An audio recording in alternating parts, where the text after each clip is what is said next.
Hello, classroom. How are you? We are here today in our philosophical classroom. And in our philosophical classroom, what are we talking about today? We're moving into the topics of drives. So we're still here in emotions, but when we begin to talk about drives, we begin to talk about, let's go and turn that on there. We're talking about what is part of our biology. That's what we're talking about. What's part of our biology? So we've got these physical manifestations. We've got these physical signs, right, of our biology, of course. But then we also have got these inward signs of our biology, like extroversion, right? So that's something that's inside me, but there is an outward physical indication of it that I'm an extrovert, okay? A drive to be talkative, right? So a drive to be talkative, that's an inward drive that has an outward behavior that goes along with it. Attach.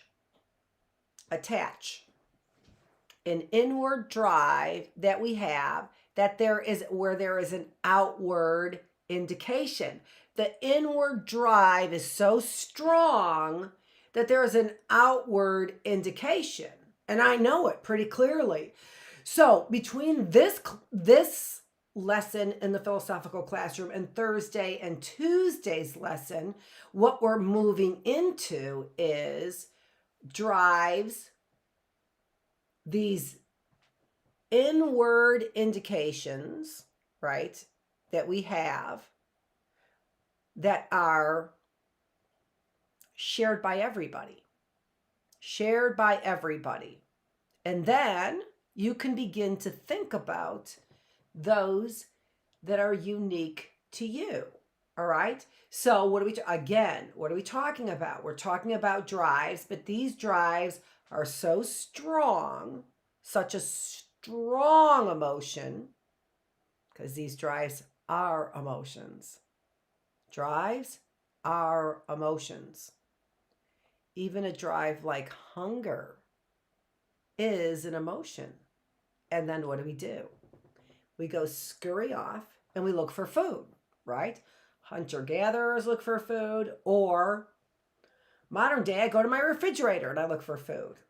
Or I decide to go out and get some food, right? And purchase some food. Some delicious taco pizza the other day at a local restaurant. It was so good. And then I left my leftovers someplace. I don't even know where. I know. How could that be? I don't even know either. I kind of do. I must have put it on there, the table behind me, when I was talking to the owner. It's the only thing I got. That and a nagging feeling as I was walking out that I was forgetting something. So those two things right there. Those are two good things. Drives. And so we're driven. I was driven. Where was that? To seek that out, right? It is such a huge emotion in me. And that's what we're talking about, is emotions. It's such a huge emotion in me that it causes me to do things, right? To be surrounded by nature causes me to, on a regular basis, actually spend money on store-bought flowers. It's a drive of mine. They're so beautiful, right? Look at that. Oh my gosh. Look at how it looks when I come up close to the camera.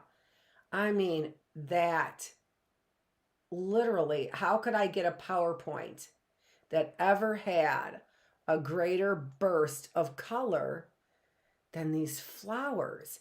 And how could you not be inspired then by nature when you see all of that and all the delicateness of it, right? Look at that. Look at that. Look at how delicate that is and still attached. Look at how delicate. Oh my gosh. Oh my gosh. How stunningly beautiful and delicate. And why would I be spending all this time on this? Oh my gosh, the flowers. Look at that gorgeous pistachio green and that beautiful tangerine in between them. Oh my gosh. And I haven't even gotten to the sunflower because I'm afraid I'm going to spill the water if I show you that sunflower. Oh, there it is. Oh, there it is. There it is. In the midst of all of that other color. It's just brilliant. And it's that brilliant every single day that these things are alive. They are that brilliant. I don't even know how that could possibly be. And then I'm driven to surround myself in it, right? I'm just driven to surround myself and to stop and look and appreciate this. This is the philosophical classroom, ladies and gentlemen. So what are we talking about? We're talking about what gets us involved, what gets us engaged, what gets us moving in life. What gets us healthy and happy. What are those things? And sorry if my butt was in the camera. I think it was. And then we have a kind of a philosophical discussion about them. And what they tend to be over and over again that we are constantly satisfied by is something that is emotional for us. And so, why? Why? Because they give us our drives. That's the reason why. They give us our drives. Of course, if I'm tired, I don't have a drive. I lay on the couch. But when I get excited, I can't stay on the couch, right? Okay. So let's talk about drives. And now again, for this framing, how I'm going to frame our drives, what I want you to think about and be ready for is thinking about the differences between all of our drives that are biological. So every one of us has this drive to feed ourselves when we're hungry, for example, to find food when we're hungry. So universal drives, I've used that word a lot in this class. We want to get used to it. We want to understand what is nature, what is nurture, what is our biology, what is what we have learned. Okay, so we want to get used to this kind of language so that we know what is universal. Lucy, what's the matter, honey? What's the matter? So that we know what is universal. She knows when I'm talking to you. She just like walked away. She's like, I guess she's done with me. And what we know to be individual differences. Individual differences. What are they? What are individual differences? Get ready. Get ready. What are individual differences? Some of you know, if you had me as a teacher, what are individual differences? Personality. Individual differences are personality. So there are emotions and things that trigger our emotions, hunger, that are the same for all of us, universal. And then there are emotions or intensity of emotions that are unique to me, individual differences. Those are my differences, my individual things that are different than your individual personality traits, is what we're getting at, kind of. Okay. All right. Let that sink in for a minute as I stare at my flowers back there. No, I want you to let that sink in. So universal, we're going to be talking about that. Emotions that are universal, drives that are universal. But a drive has got something personal about it. It's got something personal. Spiritual classroom. Out of the abundance of the heart, the mouth speaks. Out of the abundance of the heart, the mouth speaks. Our drive, out of the abundance of our heart. What are we driven to say? What I'm driven to say is different than what you're driven to say. Clearly, we're not all the teacher in the classroom. What I'm driven to say clearly is different than what you are driven to say. Okay? All right. Which makes my personality different than yours, but it drives me to behave in ways that can tell you what is my personality. Do you get it? Do you get my personality? Because I'm driven to show you it. I'm driven to show you my personality. Did you get it? Am I an extrovert or an introvert? Am I kind or am I selfish? Am I curious or am I bored? Am I intelligent or am I dull? Am I funny or am I serious? Right? Okay. So, what am I driven to be? You might know already from my personality, from the outside of me, right? Okay, you see it on the outside of me, not in what I wear, although you might be able to tell it from what I wear. On the outside of me, you can see my personality, right? Mostly by what I do. Okay, let's move it along, shall we? So that was a very good start to what we're talking about. So I hope that you have a foundation for universal traits, and we're talking about emotions, right? So we're not talking about the basic things, I go eat because I feel hungry. No, we're talking about some deeper things, right? Now, some deeper things. And then you go deeper into the emotions, and that's where you find individual differences. All right? So we have surface kinds of emotions that we all feel. 6, and I did say this on Thursday. So 6 basic emotions that we all experience. What were they? Can you think of them again? Could you even if you weren't here on Thursday, could you think of a basic emotion? Happiness. I'm happy. I'm sad. I'm mad. Oh, there you go. Anger.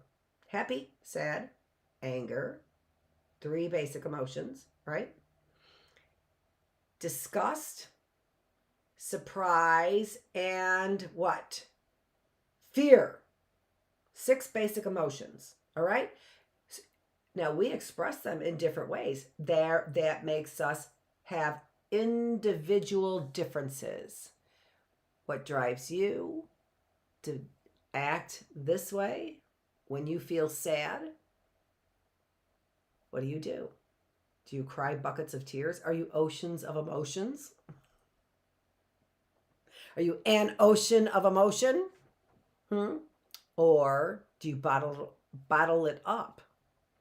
Like a type C personality or a type D personality, which we talked about in our critical thinking classroom probably about 5 days ago, 5 scheduled days. So maybe 32. We were talking about day 32 maybe. Do you keep your emotions bottled up like a personality C, type C, or type D? Is that you? Okay.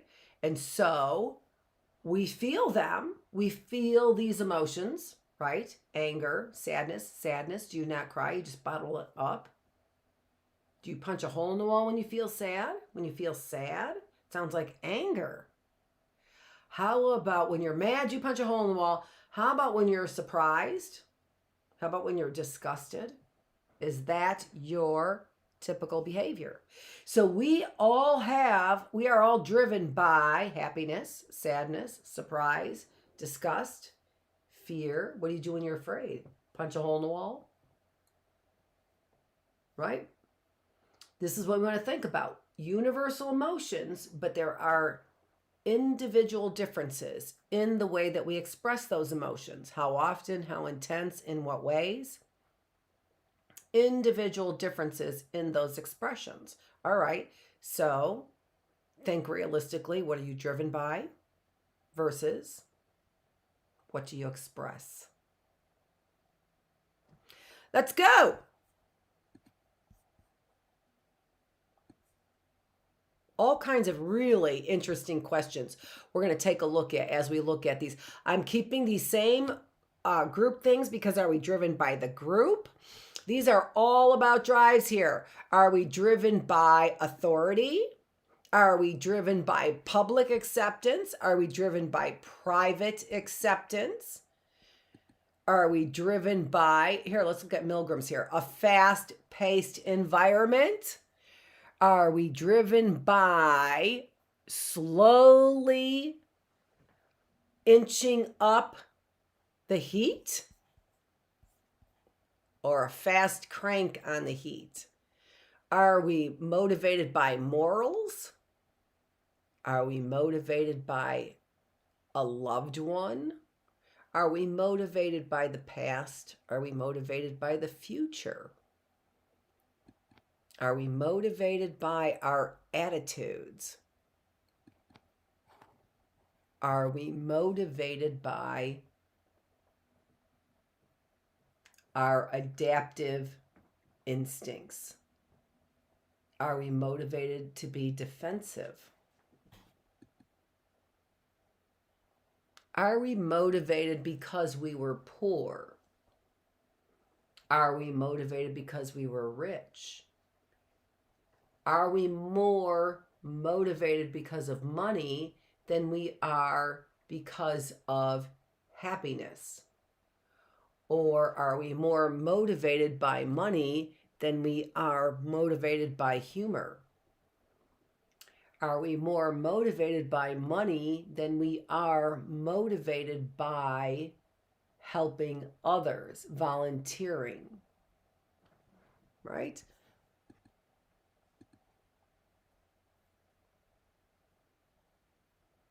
Are we more motivated by our traumas? Are we more motivated by our unique experiences?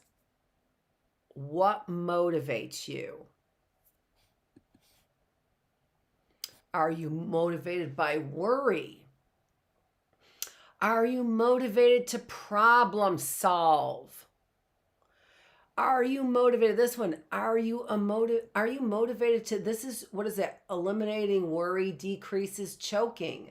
Choking. Do you choke under pressure? When the pressure's up, do you choke?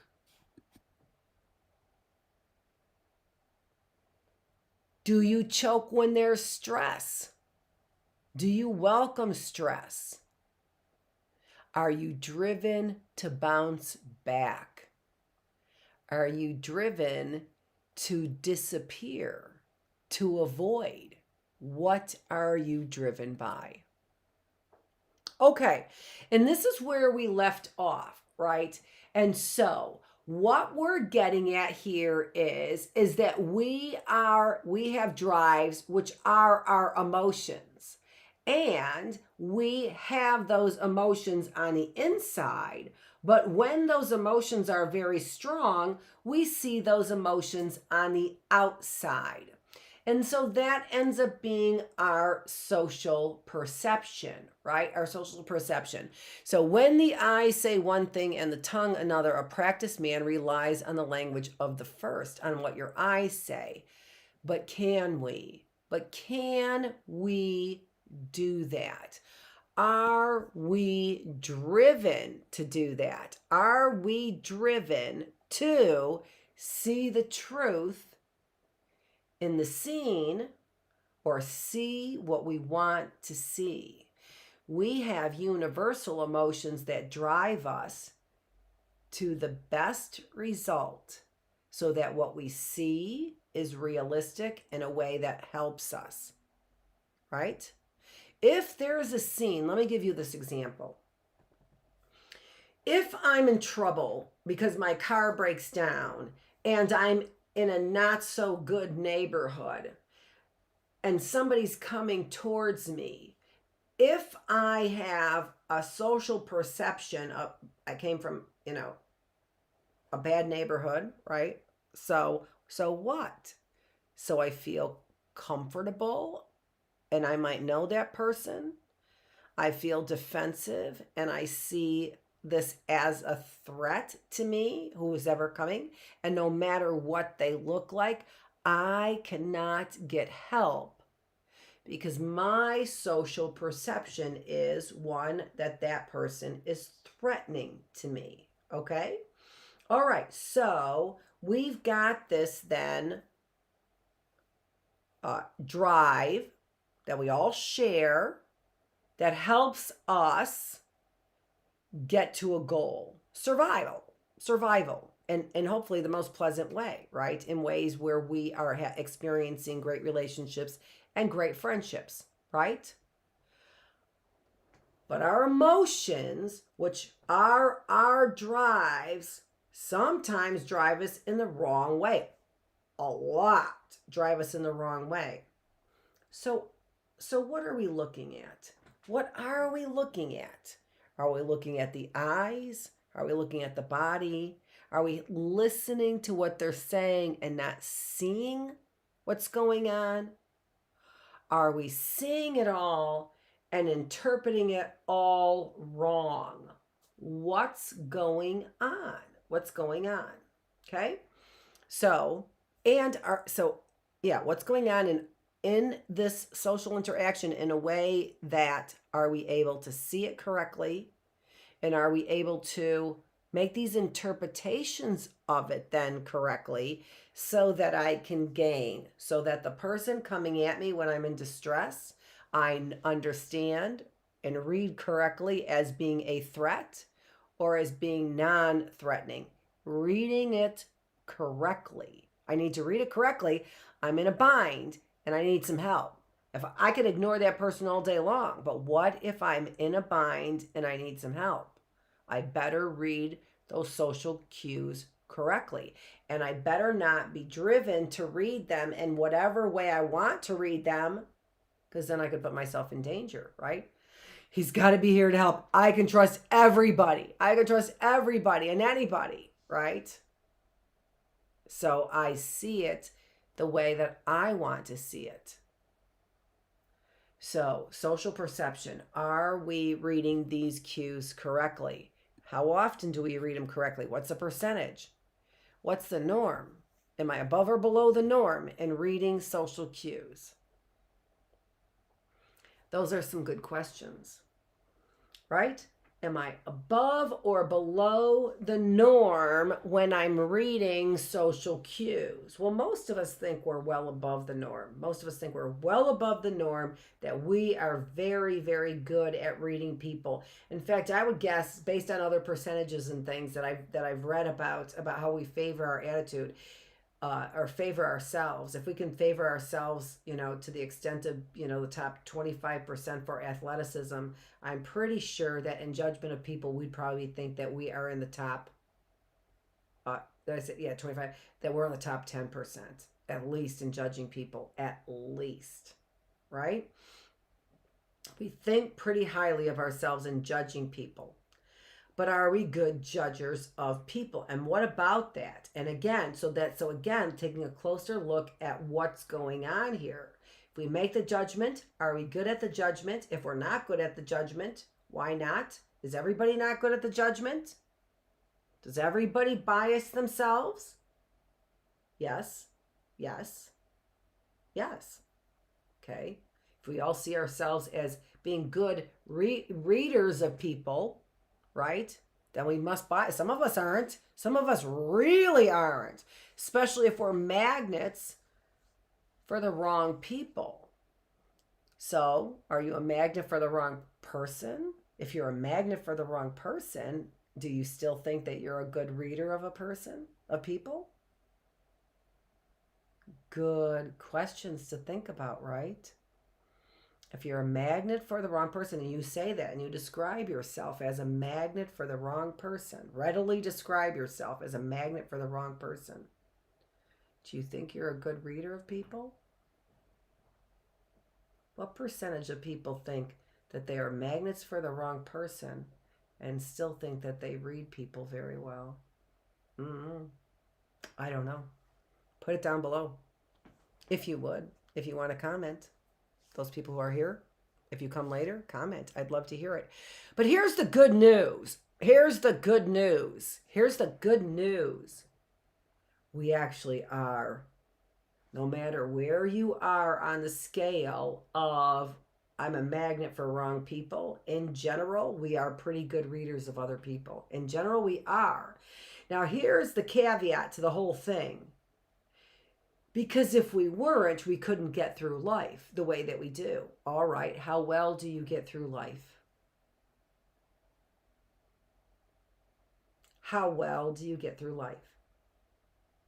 That's a pretty good indication then if you're a good reader of other people. If you think you get through life, swimmingly, well, then you probably are a good reader of people. If you think that life is just dealt you just a pile of crap, and maybe it has, but maybe in the process you haven't been able to read the other signals. Like here comes a pile of crap. How about that signal? Now, trust me, I have a mystery series. Trust me.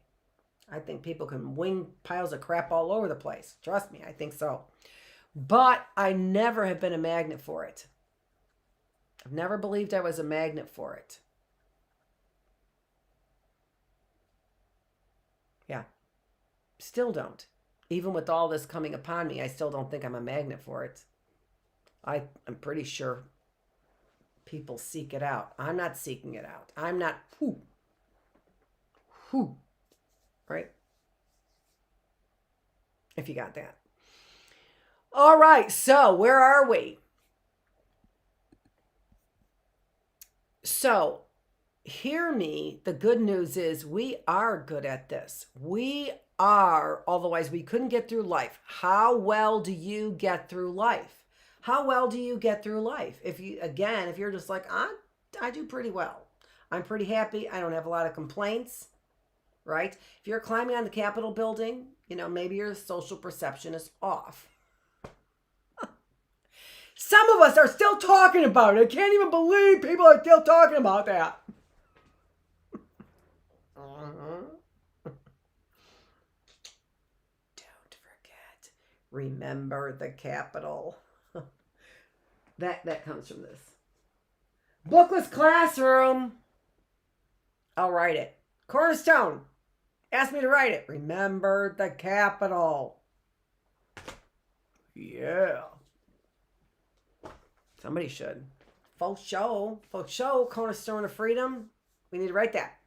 Okay, so if you are, honestly, if you are so frustrated and aggravated with life that you literally thought it was a good idea to climb on the Capitol on that January 6th, you may have a problem with social perception. It is apparent in the consequences. You can argue with me all day and all night, and all I have to do is look at the consequences. It is how we measure things. People can label you any way that they want to, but we all have to have evidence for it, right?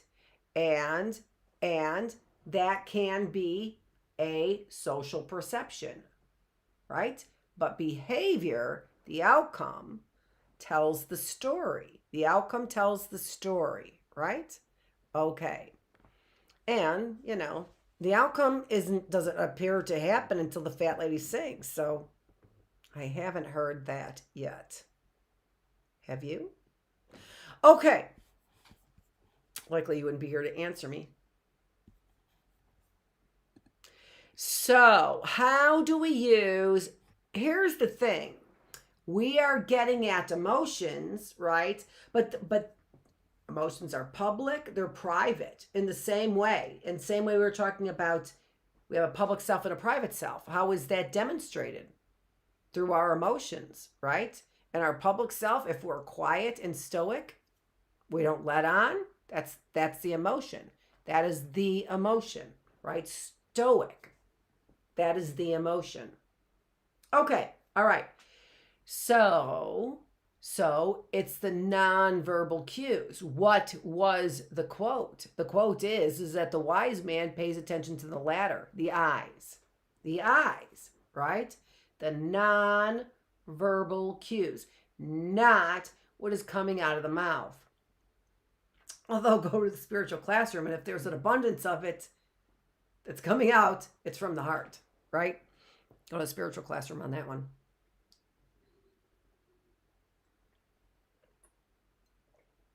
Now, I think in this day and age, like emojis or whatever you call those things, emoticons, I don't know. Who cares? Who really cares? Are you kidding me? Get it right. It's an emoticon. Is it? I don't know. Who cares? Is a great example of expressing your nonverbal cues. Oh my gosh. And in 100 ways. And do you pick up on it, right? For example,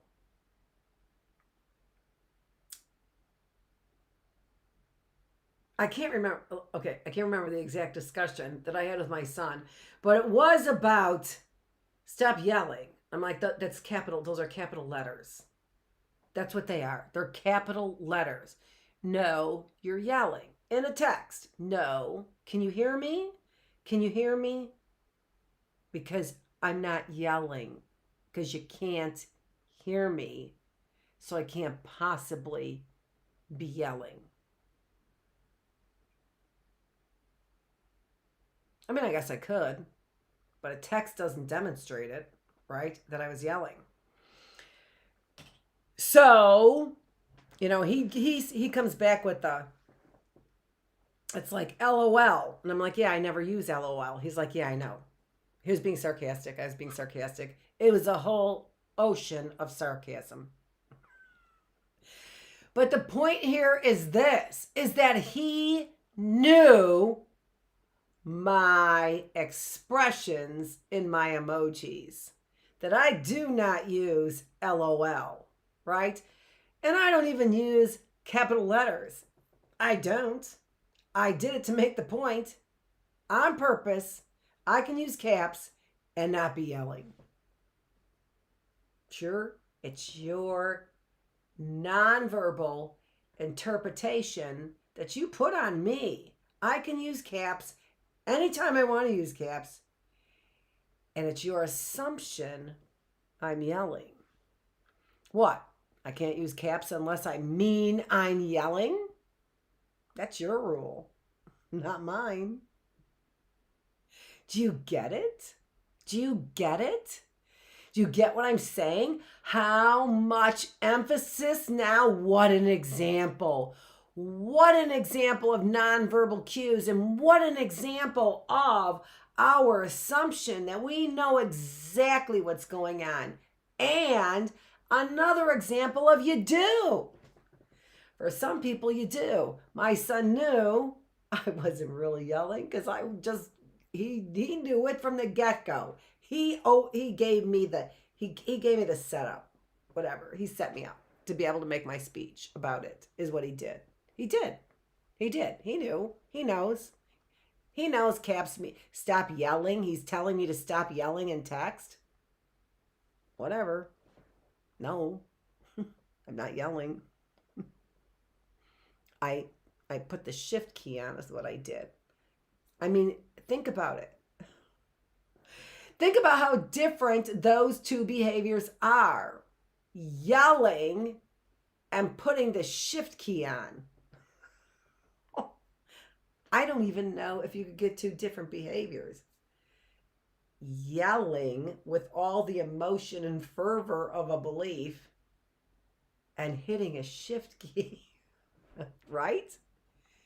So all of what we infer, that's an inference, all of what we infer from something so mundane as hitting a shift key and making a capital letter, all of a sudden, now I'm being aggressive? Now I'm being aggressive? Because I hit the shift key? Well, you ought to know. You ought to know you hit the shift key. That means you're yelling. So you're clearly yelling. You're clearly yelling. Oh, all the inferences that we make, all the assumptions that we make, right? Crazy, just crazy. Stop your aggressive behavior, you and your shift letters. What? So now we have a whole different story, don't we? We have a whole different narrative. We have a whole different narrative. And are we what? Fall in line. There's a narrative here. You don't put a shift key up there unless you're yelling. And then when you're yelling, you're aggressive. What is this world we live in? And now, for your aggressive behavior, you and your shift key happiness, you're going to be held accountable. What? So, nonverbal cues they are universal. Watch this. Watch this. Are these universal? All of a sudden they're written in our DNA? Why didn't they put on TikTok the emoji that you can see with the white teeth there, right there. This emoji right there, right? So this emoji right there that you can see. Why did they make that emoji look like that for happiness here? But why didn't they make it look like this one for happiness in Japan? Why does all of our happiness emojis look like that one? Why do all of our happiness emojis look like that one? Why do all of our angelic emojis have a halo? All of them. Why? Why is it that we have apathy for the emoji with straight eyes, straight line, right on the other side there?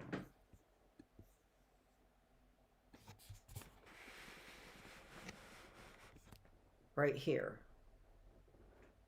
Right there. Why does that one mean apathy? What's that? Why for every country in the world, did we start that? Is that our emoji? And we said, everyone, here is English emojis. Follow the English. Jeez. Follow the English emojis. Is that what we said? We're the United States of America, and we proclaim these are the emotional emojis. You can only use this one. That's not. Oh, that's a mask. This one with the big smile. All right, pretend that mask was a big smile of teeth, right? Pretend like I had that one with the big smile of teeth. I should have gone and used the other ones, right? Everyone. This one is a look of surprise. That emoji is always a look of surprise. Number one way in there, right? That's always. Oh, and this one is a look of depression, and the one in there is with the X's on the eyes. On the eyes. That always means death. And we're Americans, so we get to tell you what the emojis, and we're the first. Oh, well, what? What do you mean we weren't the first to have the emojis? What do you mean? Emoji is a Japanese word. Well, how did they know that the meant happy? What do you mean emoji is a Japanese word, and How'd they know that the tear was sad? How'd they know that? How did they know that a halo means an angel? I didn't think they were religious. How'd they know that? How could they know it? A halo means an angel. How do they know that? How do they know this is death? They must have had Americans working on there. They must have had English-speaking people say, if you want your emojis to work, they have to be these emojis that we're going to tell you about. You suppose that's how it works? No, that's not how it works. It works that we all have universal emotions, and those universal emotions are what? Universal. What does that mean? They are all over the place. Look at this. I'm going to show you this. And this was a really interesting study that was done. I'm sorry that I don't have. I should look up who the... All right, Lucy. Come here. Come on, my mama. Come here. I should have put the site up there, and I didn't put the site up there. I'll get it for you. You know, hopefully this week. Hopefully tomorrow. Nope, not in this classroom tomorrow. Hopefully Thursday. I all of a sudden thought maybe my volume was off. Oh, I do that. Oh. Am I recording? Do I have volume? Take a look at this picture here. These pictures here. Tell me, number one, no. 1, 2, 3, 4, 5, 6. Tell me, number one, did that person win or lose a match? Number two, did that person win or lose a match? Number 3, did that person win or lose a match? Number 4, win or lose a match? Number 5, win or lose a match? Number 6, win or lose a match?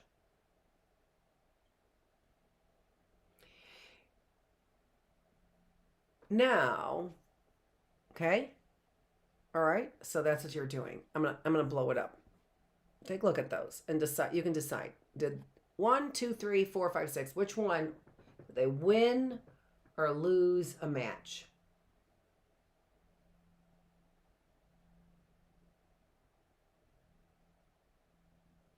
What do you think? Number 1?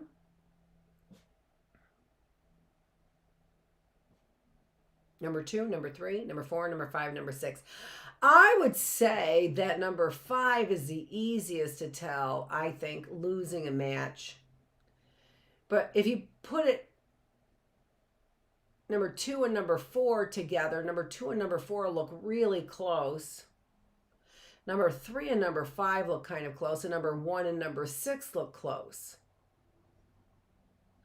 Let's take a look at the posture. Number 1 and number 2. Did number 1 win the match or lose the match or point? Did number 2 win or lose the point? So what we're doing here is, again, we are picking up nonverbal cues in important ways here now. Not so important with the emojis, but really important ways when you're talking about social communication, right? So really important ways when you're talking about social communication. All right. So can you tell? Number 1 and number 2, can you tell? Number 1, through posture, no facial expression. Number 2, through posture, no facial expression. Number 1 won the match. Number 2 lost the match. Both pretty easy to tell. Through posture, we were better able to tell if they won or lost a match than through facial expression. Once again, we see number 1 looks like number 6, number 2 looks like number 4, and number 3 looks like number 5. But 1, 2, and 3 won the point, and 4, 5, and 6 lost. So did you think number 1 won or lost? Did you think number 6 won or lost? Did you think number 2 won or lost? Number 4 won or lost? Number 3 won or lost? Number 5 won or lost? We were not so accurate with just single facial expressions, but we were accurate when it came to postures.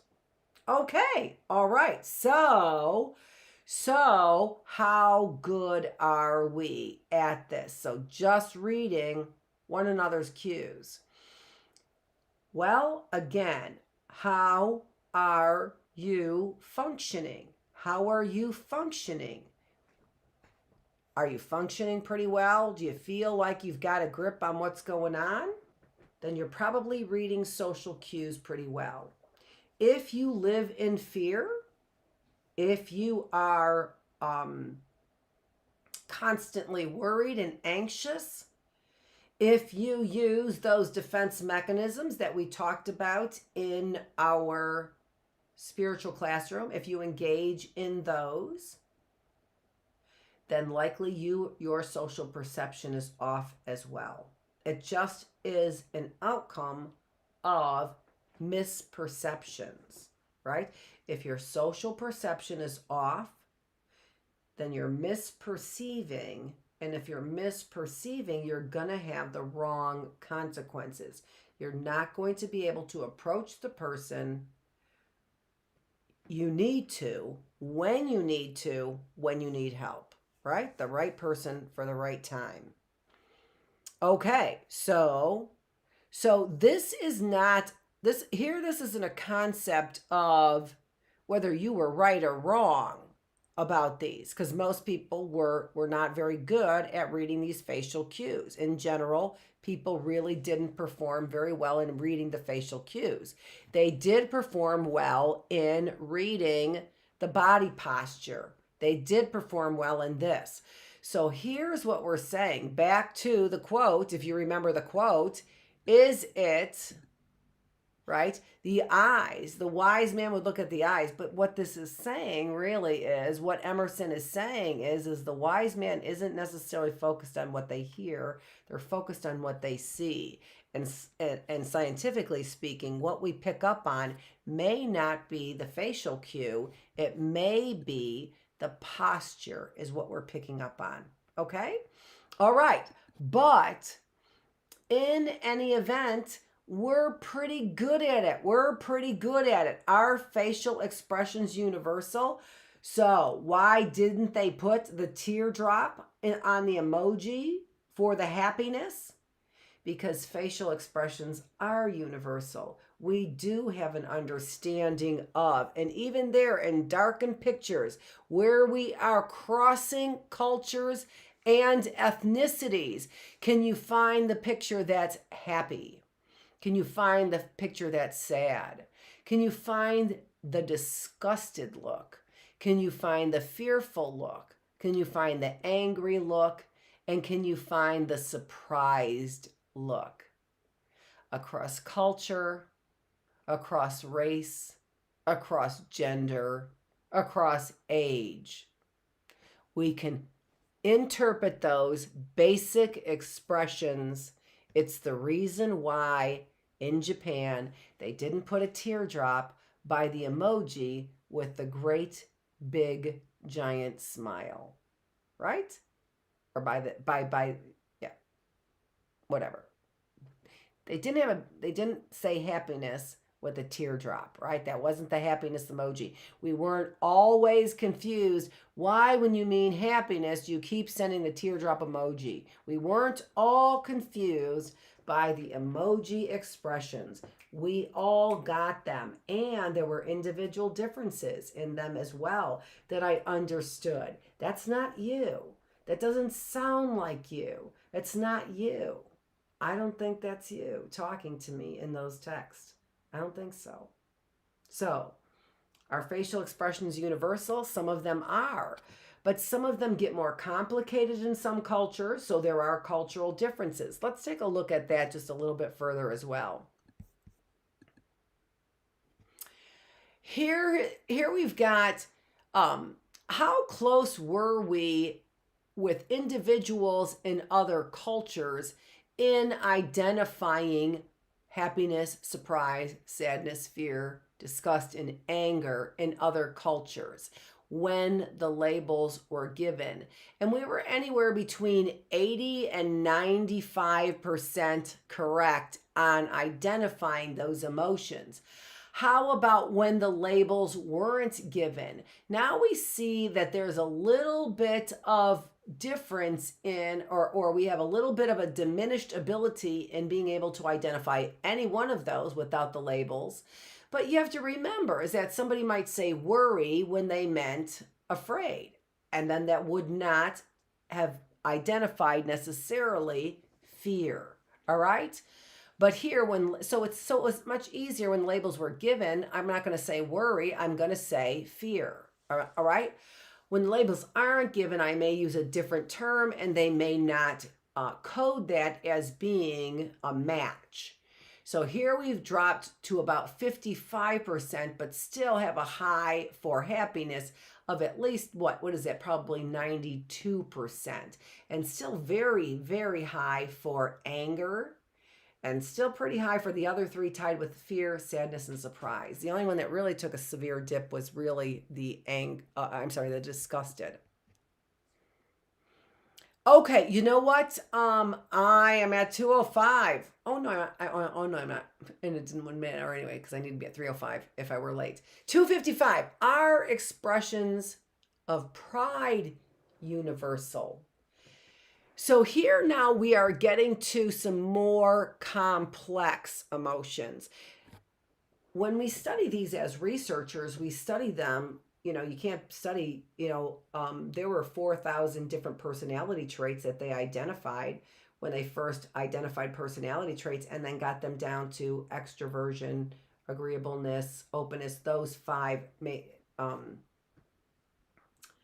conscientiousness, and neuroticism. So I finished off the 5 for you. But they took 4,000 adjectives, right? So what we did was Ekman just took 6 of those emotions, which he believed were basic emotions to study. But then we go from there, right? We got to start small, and then we go from there. So what about some more complex emotions like pride? And can you see who's feeling proud and who's feeling less proud? I should have moved that picture over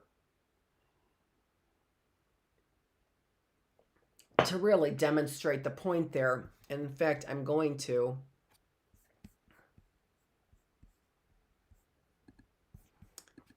actually change that.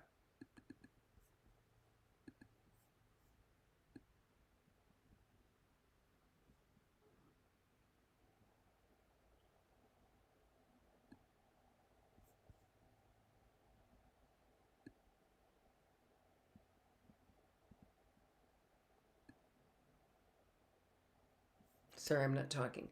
It's just, I don't know why it's kind of looking funny, but, oh, there we go. I've got it. I have it. Okay. Hold on just a minute, and it's going to change. I believe it's going to change. Let me see here. I think it's going to change right before your eyes. This is the magic of technology. Watch this. Here it comes. And that should have changed and moved over for you so you can see who has got the gold medal. He's the person in the middle, as always, right? The person in the middle there. Who has got the bronze medal? We can see this is not bronze. That one's the bronze medal. Who's got the silver medal? And what does their expression of pride look like? What does that silver medalist's expression of pride look like? Not so happy, not so proud, right? We pick up on all subtle changes. Why isn't the silver medalist as proud as the bronze? Because the bronze just made it and he got a medal, while the silver medalist just missed it. The bronze, I'm happy because I just made it. The silver, I'm a little disappointed because I just missed it, right? And we can see, we can read those expressions, and we can even make interpretations that are likely pretty accurate regarding the feelings of those individuals. How good are we at looking at these and reading these emotions and these drives? We're actually really good. And now get on the bandwagon and think about how damaging masks might be to the ability to read these universal expressions, how damaging it might be in our communication, our reading of cues, our understanding of one another. Couple that with isolation and not being around when people were dying. I'm sorry. That was led by the medical community, and they need to have consequences because that was criminal behavior, and it was purposeful. And it was purposeful. We said conspiracy theory, population control. You're like, no, it's not, but don't look what's behind the curtain. I don't know. Okay. But we're pretty good at this stuff. We are pretty good at it. We have to know we're good at it.